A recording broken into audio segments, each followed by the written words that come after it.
This business will give you exactly what you put into it, and I've been putting my all into it, and I've been reaping that back in spades.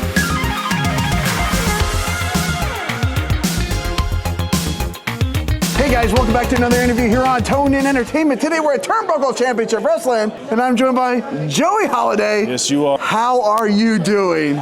You know, man, I'll be honest, I've been a little better. You know, tonight, stand-up guy Joey Holliday, I gave it my all against one in a billion Satnam Singh, but he come up short, and you know, I'm not really sure. The odds were stacked entirely in my favor. The crowd was throwing me off. Like, I'm not one to take blame of a situation like that, but it is what it is, man. I mean, we're going to bounce back. We're going to try hard again next time. So, how can the crowd not have been in your favor tonight? Well, did you hear them? Does Satnam Singh need any more of an advantage? Yeah, I'm not sure. They saw what I was up against, right? He dwarfs me in the ring. Ridiculousness. And the camera shot, you can't even see me. He's so wide. It just felt like an unfair match. The odds were stacked against me before I even walked out the curtain. He's over 7 feet tall. Oh my gosh, I know. Your chest was pretty red. The chest is covered up right now. I will be honest, you can feel the heat of Satnam Singh's chops through my hoodie if you put your hand in. It is blazing right now. Yes, it was not a fun experience, let's say, but I suppose at this night right now, one could argue the better man won. I wouldn't argue,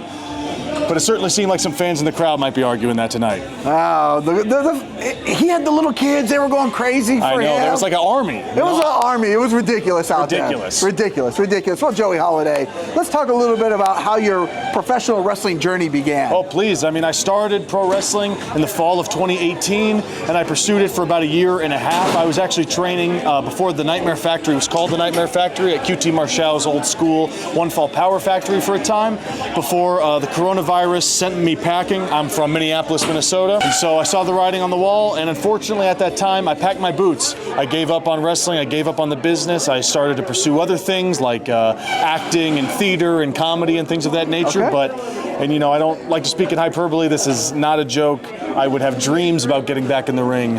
And so I started training back up in Minneapolis at Ken Anderson's school, which is a great school, by the way. But I wanted to take that professional wrestling journey to the next level, so I found myself here in McDonough, Georgia at the Nightmare Factory. I mean, it's some of the best training that you can possibly afford. And I would absolutely, if your heart is set on being a pro wrestler, I would come out to the Nightmare Factory. It's like QT Marshall, Ken Anderson. Yeah. It sounds like, I mean, I know one of them personally, and you definitely have good trainers to, you know, pursue this wrestling journey. They've taught me a lot. It's been an incredible journey. I'm not going to lie and say it's been the easiest time in the world, but this business will give you exactly what you put into it, and I've been putting my all into it, and I've been reaping that back in spades.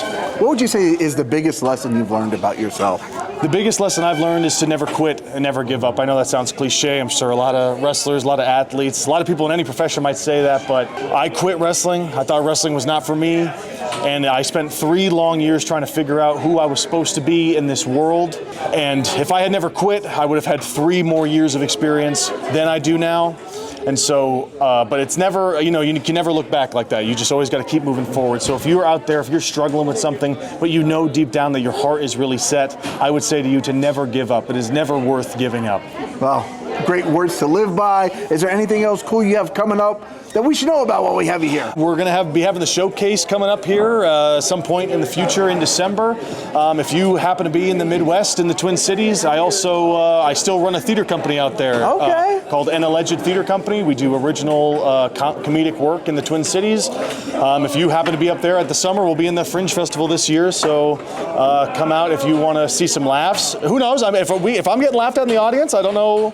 You know, I don't know what might happen, but you know, it should be good. It should be good. It should be good. Well, Joey, where can people follow you at? People can follow me at RealJHoliday on Instagram. My social media game is not exactly where I'd like it to be, so I'm still working on the Facebooks, the others, the Twitters, but Instagram is where I post all my upcoming matches, and you can follow me there. Perfect. Well, Joey, best of luck. I mean, you got into the ring with an AEW superstar tonight. Incredible. An awesome night. Well, guys, if you like interviews like this with Joey Holliday, guys, make sure you hit that red subscribe button so you can stay tuned in here to Tone In Entertainment for future videos.